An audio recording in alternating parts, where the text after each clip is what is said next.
morning students. Today I am here to teach you modals. Okay. First of all, know what is modals. Modals are an auxiliary verb which is used with the main verb.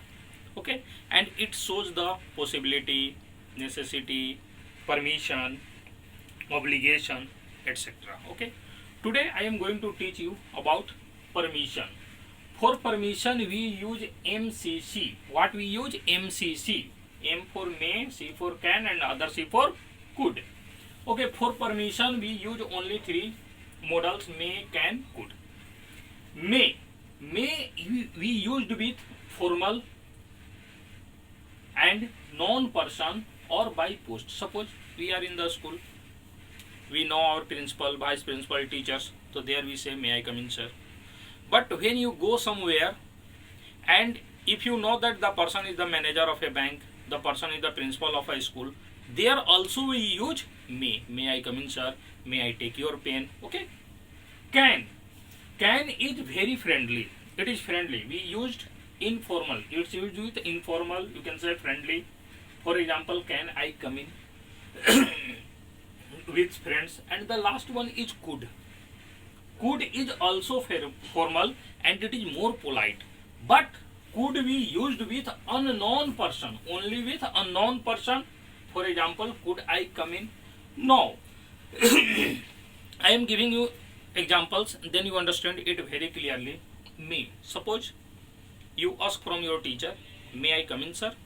Teacher say yes, then you come in. If he say no, then you can't come. Means you have to wait for the reply. But here can is informal. When we go to our friends and suppose he is in the room, we say, can I come in? And we do not wait for his reply. We never wait for his reply. Okay, we say only can I come in, and we directly enter into his room. Suppose when I say, can I take your pen with friends? So we tell only can I take your pen, but we no need to wait for his reply for yes or no. We directly take the pen. But could we used, it is formal and we used with the unknown person. Suppose you go somewhere and you don't know about the person. So what you say? Could I come in? Then he say yes or no. Then you have to go. Okay. Otherwise you have to also wait for the replies in may and could. The difference between may and could is both are formal, but the only difference is that the may we used with the non-person either by his name or by his post, and could is used with the unknown person either by his name or post. Next class I will teach you more modals. Thank you and have a nice day.